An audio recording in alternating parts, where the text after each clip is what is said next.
Olwaleero abasiraamu ekibuli basabidde Ssaabasajja Kabaka okuweza emyaka 32 ng'atudde ku ntebe y'abajjajja abalamula Obuganda.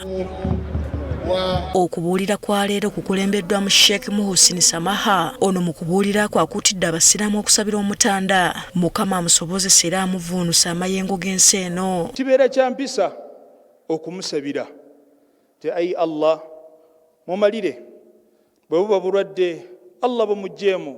Ono era akulembeddemu okusaala Juma.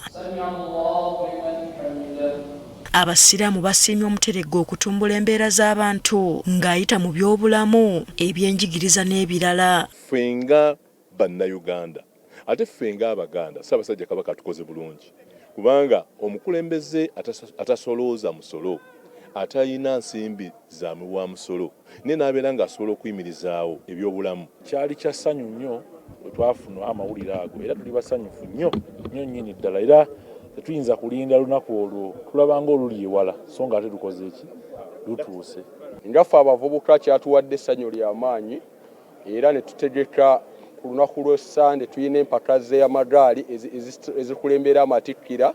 Supreme Mufti wa Uganda Sheikh Shaban Galabuza agamba nga bo beeteeseteese bulungi okwaniriza Omutanda ku matikkira ge ag'omulundi guno. Era tubategeeza ngaffe abali wano ku Kasozi Kibuli nti tweteeseese bulungi era tulindiridde abantu bonna era nga tubakoowoola bajje batujagulizeeko. Ono agamba abavubuka bangi beekulaakulanyizza ate abandi ne beekuuma nga bayita mu bubaka bwa Ssaabasajja Kabaka bw'azaabawa. Naye wabeera nga abavubuka omulembe yagwakwasa tukkiriza nti Obuganda bujja kusigala nga bw'amaanyi, bujja kusigala nga weebuli kulwokubanga abatuva emabega bagobera ebitambula n'ebikolebwa. Yusufu Mukasa omwami wa Kabaka Mituba Mukaaga agamba olw'okuba Omuteregga yasiimye emikolo gibeera ekibuli balina essuubi nti Kibuli ng'ekyalo yakukyukira ddala ne mu nsonga y'obuyonjo. Tusoosowazza ensonga ya bulungi bwansi. Bulungi bwansi mutambuliramu ebintu bingi mwe muli okusimba emiti, okuyonja, okweyonja. Ensonga zino tuzigasseemu n'abavubuka.